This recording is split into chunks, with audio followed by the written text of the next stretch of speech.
Nous sommes en 2023 après Jésus-Christ et tout Central Supélec est occupé par des économistes. Tous? Non. Un peuple d'irréductibles ingénieurs résiste encore et toujours à l'envahisseur. Ces apprentis ingénieurs se sont réunis pour développer une fusée expérimentale pour le C-Space. Et aujourd'hui, ils vont vous raconter leurs exploits. Mais avant tout ça, c'est quoi le C-Space ?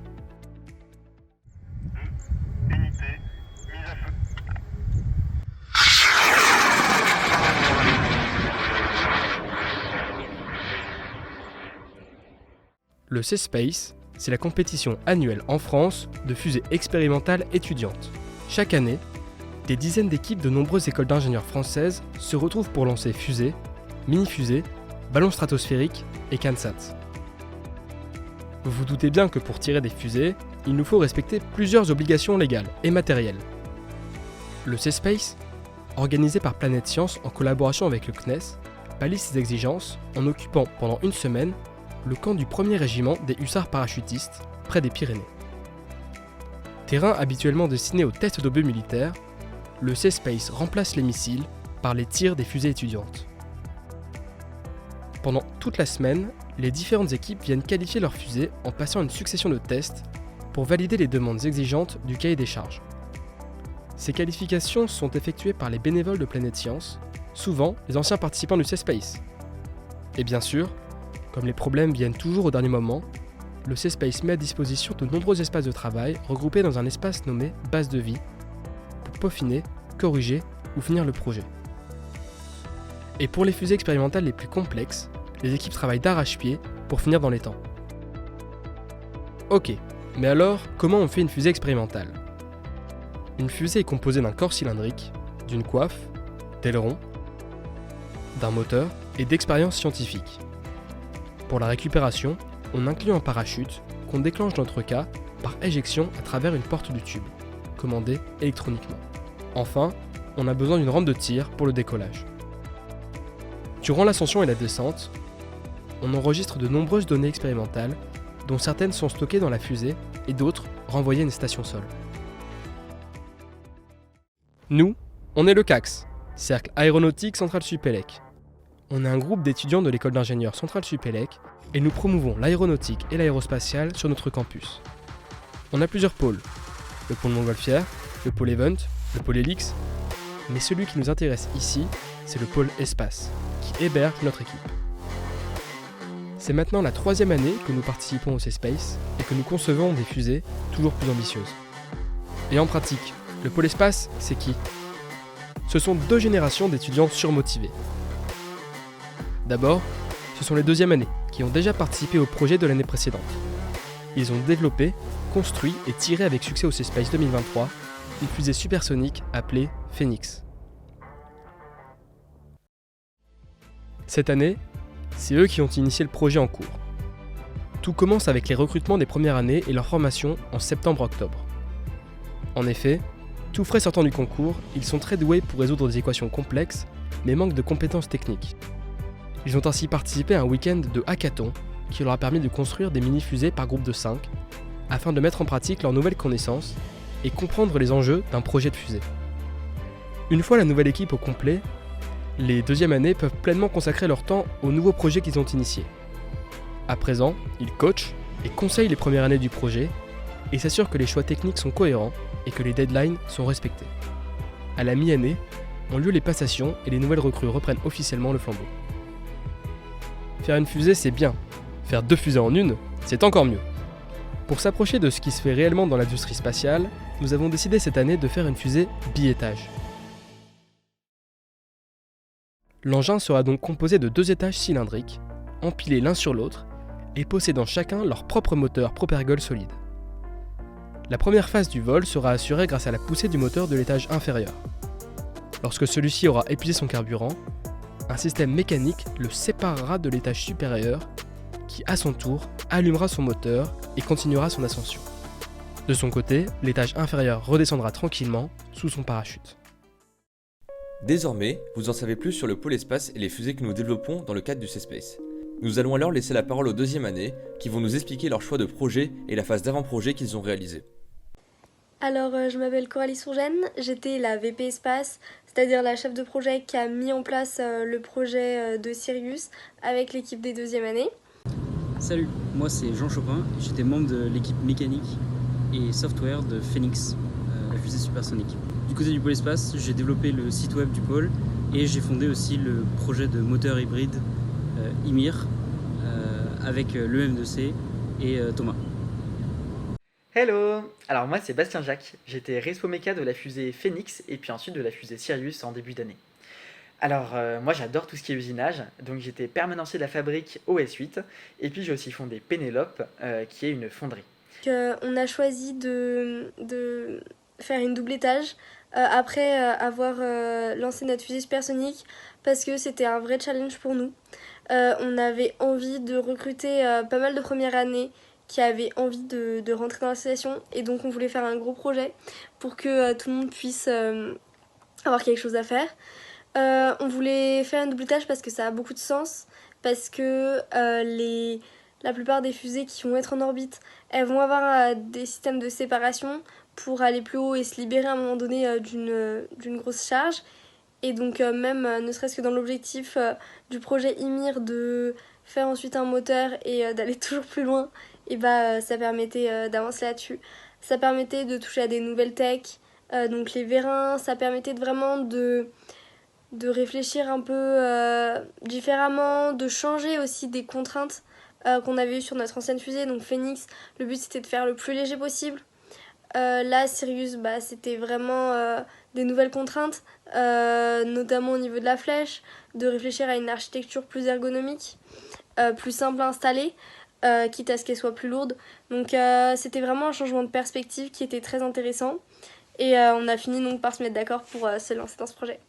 Alors pourquoi est-ce qu'on a décidé de faire une piétage cette année? Tout simplement parce que c'est stylé et parce que c'est un défi qui est vraiment très complexe au C-Space. Ça fait plus de 40 ans qu'on n'a pas vu de double nominal au C-Space pour les piétages. Donc c'est un défi particulièrement exigeant. Et en fait, à cause des limites d'altitude du C-Space, on ne cherche pas ni l'altitude ni la vitesse, mais on cherche les défis technologiques. Et donc ces séparations de biétage et toutes les contraintes de cahier des charges que ça impose, c'était un sujet qui était particulièrement intéressant pour nous.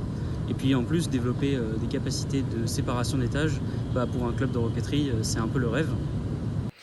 Et donc on a eu une grande réunion, une réunion bien sérieuse, et moi j'avais préparé un tableau avec différents types de fusées. Donc on avait la fusée biétage, on avait la fusée qui largue un drone à l'apogée, la fusée qui fait du contrôle des roulis, et puis la fusée qui emporte la plus grosse motorisation possible, parce que quand même les moteurs c'est vachement stylé. Et puis ensuite on a classé ces différentes fusées, suivant des critères, que ce soit des critères de coût, des critères de main d'œuvre, des critères de faisabilité à la fabrique, et puis aussi ce qu'on avait le plus envie de faire. Et ensuite on a fait un vote, et spoiler alerte, c'est la fusée biétage qui l'a emporté. Donc la phase d'avant-projet, c'était d'abord beaucoup de réflexion, prendre du recul sur tout ce qu'on avait vécu, les compétences qu'on avait eues, ce qu'on voulait travailler, ce qu'on voulait transmettre aux nouveaux premières années, les écouter un peu dans ce qu'ils avaient l'air de vouloir faire, puisque après par la suite on allait leur donner ce projet. Et ensuite il y avait donc tout l'aspect architecture, mécanique globale, réfléchir un peu de façon système, pareil en électronique et en software. Essayer de visualiser les points un petit peu de difficulté principaux pour tout de suite essayer de bien apprendre, et aux premières années ça c'est important, ça risque de poser problème. Essayer de tout de suite analyser tous les risques qu'on allait pouvoir avoir pour les avoir bien en tête, les pas stationner aux premières années et être sûr que les choses se déroulent le mieux possible. Et bien sûr, il y avait aussi tout l'aspect préparation des finances, donc on a fait un gros budget prévisionnel, on a renégocié des contrats avec le sponsor, et donc ça a été aussi un gros morceau. Alors sur la phase d'avant-projet, j'ai commencé à travailler la CAO, retravailler le saltrage avec Bastien, et également déterminer quelles tâches on allait par exemple attribuer à nos premières années. Alors, cette phase d'avant-projet est cruciale pour le projet, puisque c'est là où on va notamment déterminer en fait certaines caractéristiques qui vont suivre la fusée tout au long. Que ce soit le choix des moteurs, le choix des dimensions de la fusée, mais aussi des contraintes bornées sur son poids, sur la taille de ses ailerons, la taille de ses étages. Et ces choix-là en fait, vont nous contraindre dans toutes les solutions techniques qu'on va employer plus tard, mais aussi dans notre intégration, comment est-ce qu'on construit la fusée, avec quels matériaux.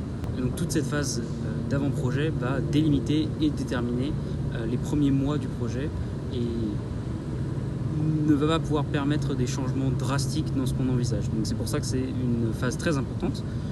Et malheureusement, c'est une phase aussi qu'il faut faire avec un peu d'expérience de projet fusée. C'est pourquoi en général, c'est les deuxièmes années qui s'occupent de cette phase de CAO et de staptrage initial, avant de tout laisser aux premières années pour qu'ils voient les choix qui ont été faits et qu'ils les reprennent et les critiquent si nécessaire.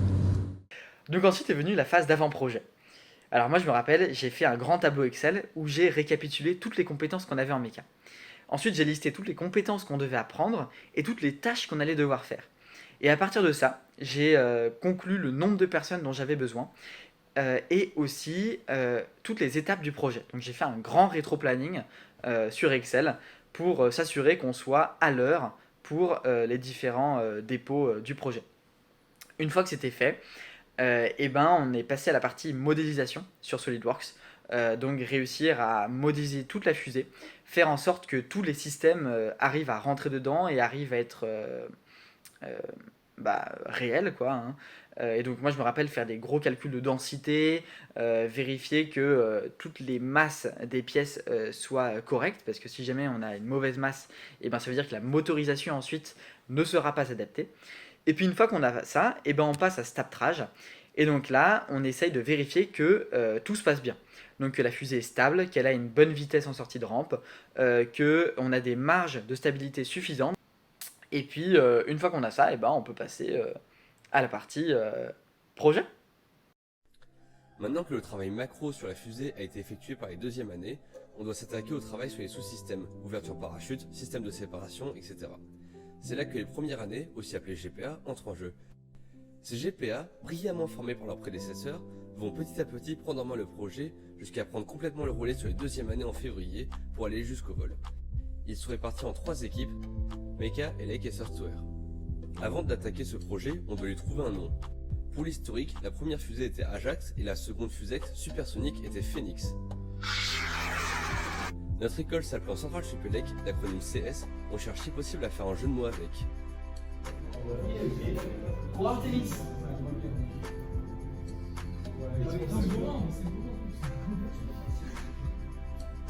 Ok, Artemis nice. Pour Alpha Centaurus. Pareil.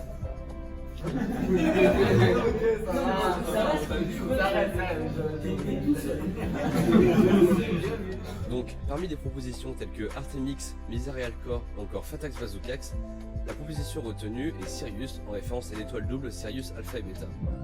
L'étage inférieur sera donc Alpha et l'étage supérieur sera Beta. Pour pouvoir lancer une fusée, il ne suffit pas de l'avoir construite, il faut aussi se procurer un moteur et avoir le droit de tirer. Pour ça, nous avons la chance d'avoir les organisateurs du C-Space, Planet Science et le CNES, qui, en plus de nous prodiguer des conseils, s'occupent de l'aspect pyrotechnique et des autorisations de vol, à condition que notre projet soit bien mené et surtout que notre fusée soit conforme à leurs attentes. C'est pour cette raison que nous avons au cours de l'année 3 occasions d'échanger avec des bénévoles de Planet Science qui répondent à nos questions techniques ou organisationnelles et s'assurent par la même occasion que notre projet avance bien. On appelle ces moments les rencontres des clubs d'espace ou RCE. La première d'entre elles, la RCE1, s'est tenue le samedi 28 octobre. C'était l'occasion de présenter aux bénévoles de Planet Science qui nous suivra cette année notre nouvelle équipe et notre projet de fusée biétage ainsi que son architecture générale. Le projet est donc officiellement validé pour passer à la phase suivante, vers la RCE2, durant laquelle nous présenterons les premiers systèmes finalisés de la fusée. C'est ainsi que le premier épisode se conclut. Nous verrons la prochaine fois les solutions techniques mises en œuvre pour le développement de notre fusée biétage, ainsi que leur prototypage et leur réalisation.